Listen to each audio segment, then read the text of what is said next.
اب سے تقریباً 100 برس پہلے سید محسن الامین العاملی نے اعیان الشیعہ میں لکھا، سید ابراہیم دمشقی بہت بڑے عالم دین تھے، ان کی 3 یا صرف 4 بیٹیاں ہی بیٹیاں تھیں،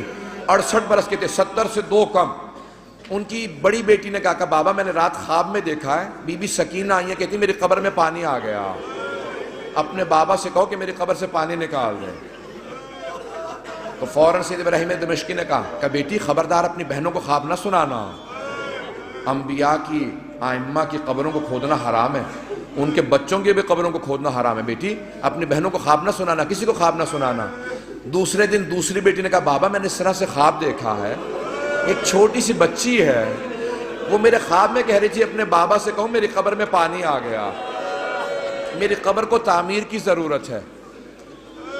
کہا بیٹی اپنا خواب کسی کو مت سنانا۔ تیسرے دن تیسری بیٹی نے خواب میں دیکھا، یہاں تک کہ خود سید ابراہیم دمشقی کہتے ہیں میں نے خود خواب میں دیکھا ایک بچی نے کہا کہ سید میں نے تیری بیٹیوں کے ذریعے پیغام بھیجوایا تھا، تو نے ان کی بات کو نہیں مانا، میری قبر کی تعمیر کروا دے۔ اب سید ابراہیم دمشقی بہت بڑے عالم دین تھے، سارے دمشق کے علماء کو جمع کیا، کہا کہ اس طرح سے میں نے خواب دیکھا، کہ پھر آپ تعمیر کروائیں، مزدوروں کو جمع کیا، کہا کہ صرف قبر کو کھودنا۔ ایک مرتبہ ایک مزدور نے کہا مجھے کفن محسوس ہو رہا، کہا سب دور چلے جاؤ یہ سید زادی ہے۔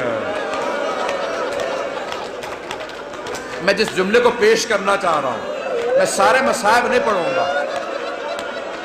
سید ابراہیم دمشقی کہتے ہیں کہ وہ جو روایت ہے نا کہ یزید نے غسالہ کو بھیجا تھا، کفن کا کپڑا بھیجا تھا، کہ اس روایت کو آئندہ نہ پڑھنا۔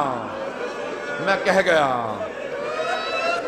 کہ وہ جو اہل سنت کی روایت ہے نا کہ یزید نے کہا غسالہ کو بھیج دو،